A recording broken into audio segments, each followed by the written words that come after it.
In just a month's time, schools across Richmond County, around the Strait region, and all over Nova Scotia are going to reopen.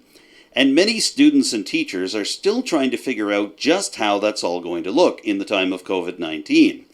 But in the meantime, recent graduates of Richmond County schools are still basking in the glow of a special celebration that took place all over the county at the end of June.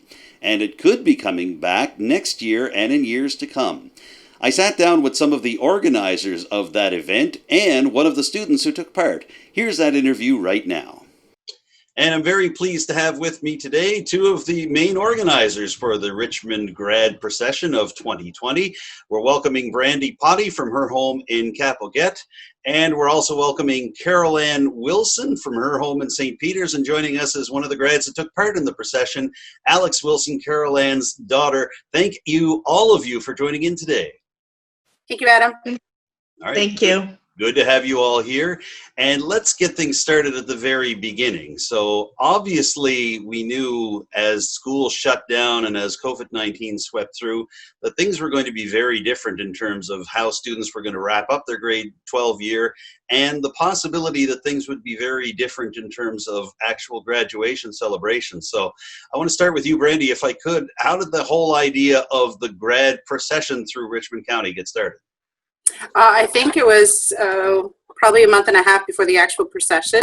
Alana had contacted me along with other parents in the community just to try and figure out some idea that might be motivating for our grads to participate in and include the community. So hatch the idea of the grad procession. And that's really that was the inception. Yeah. Carolann, what did you think of the idea when it first came about? What was your immediate reaction?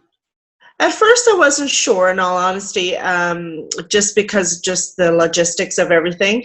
But as time went on and we kind of, got a lot of questions answered, it was a great idea. It was an opportunity to get the grads out there and for the communities to celebrate with them. So I thought it was a great idea. Yeah. Alex, I want to shift this to you quickly because obviously, you as a graduate are at the heart of all of this. So what did you feel like, first of all, as schools were shutting down and you realized you were going to have to do your education from home, but then as you also realized that the grad year that you envisioned and the grad celebrations you envisioned wouldn't be happening the same way either? What did that feel like to you? It was really difficult because for a long time during high school, you see other people graduate and you see other people have these big ceremonies, and it came to a point where we realized that school wasn't going to be coming back and we weren't going to have the opportunity to have those type of celebrations. So we kind of come to terms with not having a celebration at all. And then when they had announced that the grad procession was happening, it was kind of a nice, not the same as a graduation, but it was great to have the communities come together and great to have all the students come together to have a celebration of us. Mm. And we've talked a little bit about this, and any of you can jump in on this question, but not only did you folks get great uptake from students and also from their parents and from the various drivers that were making this procession from Petite de Grace straight through into St. Peters, but you also had a lot of help from a lot of people that came on as sponsors. And we're not going to list them individually right here, but can either of you speak to just the idea that the idea caught on like wildfire about having a grad procession and people really got behind it? Yeah, it was wonderful. I know in my area, the sponsors that I'd contacted, they didn't even have to hear the entire spiel. They were just, we want to take part and we want to sponsor and we want to help in any way we can. So it was heartwarming to see organizations step up and say, let us do what we can to help this procession be a success. So for me, it was a wonderful experience to reach out and have people be overwhelming support. Yeah, I agree. I wasn't surprised that we got the support from the businesses because, they're all usually so supportive anyway, but they just seem to be more on board and just, felt for the grads that they weren't getting what they deserved, for their graduation, and just wanted to help out wherever they could. And this was just their way that they could contribute to that celebration for them. So it was phenomenal. Yeah. That's wonderful. So let's go to the actual day this was the last Saturday in June, and the weather was kind of on and off that day. There was a little rain involved in the celebration, but I'm wondering, can any of you describe the scene? And I'd like to start with you, Alex, if I could, because just the idea that you're getting into the vehicles with, I understand, 33 other graduates from both École Beauport, but also Richmond Academy. What was that like? Was that chaotic? Was that just kind of crazy? Was it a big wild adventure? What did you think as you were getting ready to actually embark on this crazy journey? Well, we had gotten there pretty early, so we got to see everybody pulling in, and we got to see how beautifully decorated everybody's cars were. It was just like everyone that went through, you could see everybody was so excited and so happy to get this on the go. And when we had actually gotten on the road and started to go through, I was amazed by how many people had came out to support us. There was people banging pots, there was people waving, and like you could recognize the people as you went, and it was a great moment. It was really good. There seemed to be a lot of people in the different communities, and I mean, I got to see the parade going through Louisdale and through River Bourgeois and St. Peter's. My Telile colleague, Becky Bourinot, was on site in Arichat, so we've got the footage from Isle Madame. What did it feel like to you, not just to have the procession going through, but also to see that people were really gathering along the side of the road and cheering the grads on? It was amazing. It was, even in spots where people couldn't get out, or maybe because of the weather had changed, there were balloons everywhere, there were little decorations everywhere. So even in spots where people couldn't physically get out to watch the parade or the procession, they still had their properties decorated. So it was just an amazing show of support. It was just phenomenal. For me as a parent, I was overwhelmed, and even at points, and I'm sure Brandie can say the same for Lauren, at points Alex was totally overwhelmed. So it was just amazing to see the support that they had received. So you know that there were people that were just legitimately felt bad that the grads didn't get, what they had worked so hard to achieve, right? To get the recognition for that. So it was amazing. Yeah. Brandie, can I throw that to you? What was that like for you and for your daughter Lauren, who was part of the procession, to see the people out there, and a lot of businesses with signs up as well congratulating the grads? Yeah, I'm still, when Alex started talking, I got kind of goosebumps up my spine. And as we're reminiscing, I'm still a little teary-eyed about it, being honest, because I was overwhelmed. The communities that came out, the people that were just so excited to see our kids and to celebrate with them, like to actually have this time to celebrate with our kids that they are not normally given that opportunity. And I think for a lot of people, when we came into River Bourgeois, and it was torrential at that point, you could hear the thunder and lightning in the background, and we're driving through, and we still have people standing out with their pots and their pans. St. Peter's was like, and I mean everybody was, but it was torrential downpour at this point, and people still stood out. It was amazing. We had so many, wonderful groups of people just waiting for these grads to arrive. So I still kind of tear a little bit. Yeah, not gonna lie. And our car was electrified. Yeah. Sounds like there was a lot of enthusiasm. And yeah, you're right. I mean, I was there with my own camera in River Bourgeois, and I mean, people were waiting for upwards of 20 minutes to half an hour for the procession to come through, and their spirit didn't get dampened by the rain at all. They were really excited. I want to ask the three of you here, what do you think all of this says about Richmond County and about the unanimity that happens around the county? The idea that it doesn't matter whether you're from Petite de Gras or Janbrins Island or Louisdale or Grand Anse or Johnstown or St. Peter's or Lordways, everybody gets together and celebrates when something like this happens. The people of Richmond County, and it really doesn't matter what they're called to do, they accept the call. Whether it's a benefit for families who've lost a home, or if it's benefits for families that have been sick, or it's an occasion that's, one like this is a celebration. The communities in Richmond County support their people. Yeah. Your thoughts, Carolann and Alex? I want to get the thought from you as a student as well, too. What do you feel about being from Richmond County when you see all this type of thing happening? Well, it was just insane because you, like, as a student, you might not know everybody in Richmond County, but they feel like they know you, and every person we went by, even if they didn't recognize you, they were screaming for you, they were cheering for you, and it just shows you that it doesn't matter who you are, where you live. If you're in Richmond County, you are treated the same, and everybody will appreciate you. The benefits was that they had their name on the side of the car, so everybody knew who was in the car. So it gave an extra little personalized message, because they weren't just saying yay, they were saying yay Alex, because her name was there, and they might not have known her because she's not from Discouse or from Petit de Gras, but they knew. So it really did. I feel it really meant something. You all get to feel like rock stars for a day, eh? Yeah, absolutely. And I just think too, you know that you live in a rural community, and you know that you could call on your neighbor if you need to. And this was just an example of how, so if it's, so everybody knows somebody, right? So we live in St. Peter's, but we have connections to Arichat and Almadam. So everybody knows somebody. So whether they may not know, say, Alex in particular, they may know a relative and say, oh, that's so-and-so's niece, or that's, you know what I mean? So they can make a connection somewhere along the lines. And I think that's a part of living in small communities. So you know that the feelings are legitimate, that they are legitimately happy and want to just, do what they can to help support them, right? So I think that's the underlying thing with living in small communities, is that support is there, like as Brandie said, for whatever the occasion. Definitely. So Alex, I want to ask you personally, what happens to you now in terms of your education? Where do you go from here?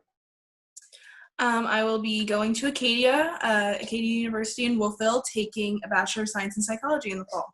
Okay, that's terrific. Good luck to you. My wife is an Acadia alumni, so she'll be very happy to hear that. But I wanted to ask you, do you feel like you'll carry this experience forward to you? Is this going to be something that you'll be saying to your fellow Acadia students, whether online or in person in the future, to say, yeah, this is what my county did for me? Yeah, definitely. Because I feel like there's certain places that didn't get an experience like this, that it was too many people to be able to do something like this. And I feel like it shows you how great of a place Richmond County is, and that it's a thing to be bragged about. So that's wonderful. As we're heading into the home stretch here, everybody, I want to ask, because when I spoke to you folks on the actual day of the procession, I got the feeling that this might not be the last time that we see a grad procession for Richmond County, whether or not the pandemic is still going through the following June. Do you get the sense that we might have the seeds of a new tradition and an annual occurrence here in terms of the procession? I think so. I really do. I think other parents will step up, and I mean, Alana was one of the leaders in this for this particular one. I feel that she'll carry it forward as well, and I do feel that there will be parents that will step up, and we've laid the groundwork. There might be some things that they wouldn't do the same, or even for us, I'm sure Brandon would say the same, is if we had to do this again, there'd probably be things we would change, and maybe not, but I really do think that you'll see another one next year. Brandie, your thoughts? Yeah, I think it was a great foundation that we laid. There is a ton of other things that can be done to kind of build on this, but this foundation. So, we talked about there could be a barbecue afterwards. There could be fireworks. I mean, we were under some really strict guidelines as far as social distancing and a limit of numbers. But when that is lifted, the sky is the limit for what can be done with this event. And I think taking away from all of this is the first time that the communities are involved in this. And this is what I feel was what made it such a huge success, having the communities come out. Our kids have been graduating for centuries, but to have the communities be brought into this is lovely. What made it really lovely, it was successful. Yeah, because of it. So I feel like this is the groundwork we've established, but there's lots of room to grow. One last question to you, and I mean, answer this any way you want to. This is all coming at interesting timing. We found out from the Minister of Education this week just how schools are going to reopen in the fall, not just here in Richmond, but across the province. Just any thoughts from any of you on the plan to bring students back, and looking at what you've been through in terms of having the schools shut down? Do any of you have any thoughts on that just before we wrap up here? You have to make the best of what is handed to you. And I think for these grads, this was a true example of that. We knew that this wasn't going to be the fireworks show that they had anticipated when we thought about graduation. We knew that this was not going to come close to what they had worked up to from probably, grade 7 till grade 12. They had visions of what their dresses were going to look like and all these events that were going to happen around them and celebrating them. And we know that sometimes life gives you lemons and you have to make the best of it. You have to and I think we've taught our children that even through all of these things that have happened, there are still opportunities to learn, and there's still opportunities to embrace what's going on in their lives. So I think, aside from just having the procession, this is life lessons. These are life lessons that we have given our kids. Maybe Alex, you're going one way and maybe it'll turn another way, and that's the way that you're intended to go. So I think it's just giving kids an opportunity to see that we have to change the lens we look at things. Yeah, and I think it's for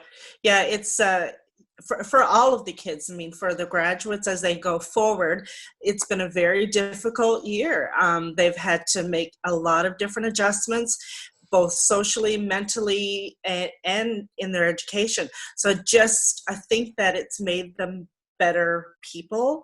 It's made them more more adaptable. They know that they worked through a very difficult time, and I think it's going to help some of them be better able to deal with any difficulties that come ahead, because they've had to change so much, and because they've had so many rules and so many regulations placed on them, that I think that it's going to make them better able to cope with some things as they're going for, even with the kids that will be going back to high school or back to elementary school. I think it's been difficult for all of the kids, and I think that come what may in September, I think that I think they'll probably be ready to deal with it, because they've already had to deal with it, because they've already experienced it, that whatever happens, it's going to be less difficult for them. I think that's my opinion. Because building resiliency. Yeah.